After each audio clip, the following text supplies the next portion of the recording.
I'm Matt Bouchard with REIT.com here in San Francisco for REITWorld 2013, NAREIT's annual convention for all things REIT. Joining me today is Lori Jensen, Vice President, U.S. Bank Commercial Real Estate. Lori, thanks so much for spending some time with us. Thank you, Matt. Let's start by talking about what types of commercial real estate borrowers have been the most active in the lending markets so far in 2013, and do you expect that kind of same pattern to continue in 2014?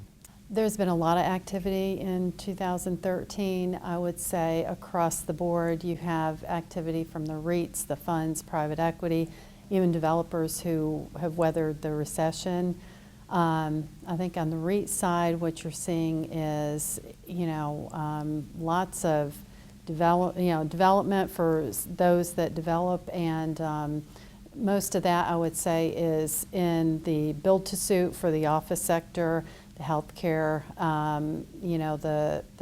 the lack of state funding for the universities has resulted in a lot of development for the student housing REITs. On the lodging side and probably the retail side, there's a lot of acquisitions. It's really been significant compared to, I think, what I thought it would be after 2012. We had such activity in 2011 and 12 that it was one of those, you're sitting there thinking, where's it going to come from? Where's the business coming from in 2013? And yet the REITs, have come through and, have recast facilities, have added term loans. What are some of the hot button issues in terms of underwriting standards right now, and are applicants receiving any additional scrutiny in any particular areas? Well, I think there are different structural issues that different banks have for the hot buttons you're speaking of. One I can think of is non-recourse, whether or not you want to lend on a non-recourse basis. Another is cap rates. Cap rates have come down, significantly, and so from the valuation side on the REITs, how low are you willing to go as far as that goes?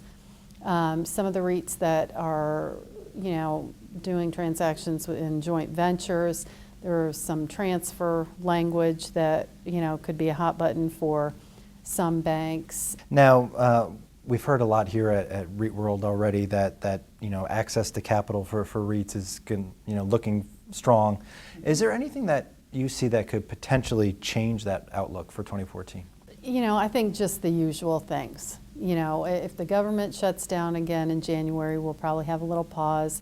If we can't figure out the debt ceiling in February, those types of things. But I think from the bank side of things, if the bond market shuts down again, that tends to lead the REITs back to the banks looking for more term loans, et cetera.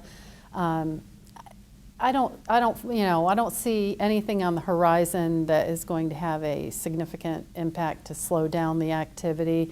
There are unforeseen events that we don't see, so that if something like that happened.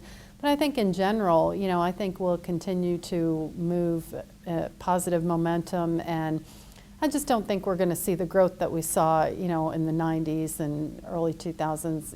It was just unsustainable. So I think you'll see nice, slow, steady growth, and banks probably increasing their lending to REITs. Lori, thank you so much for joining us today. Thank you, Matt. For more on this and other REIT news and analysis, be sure to visit REIT.com.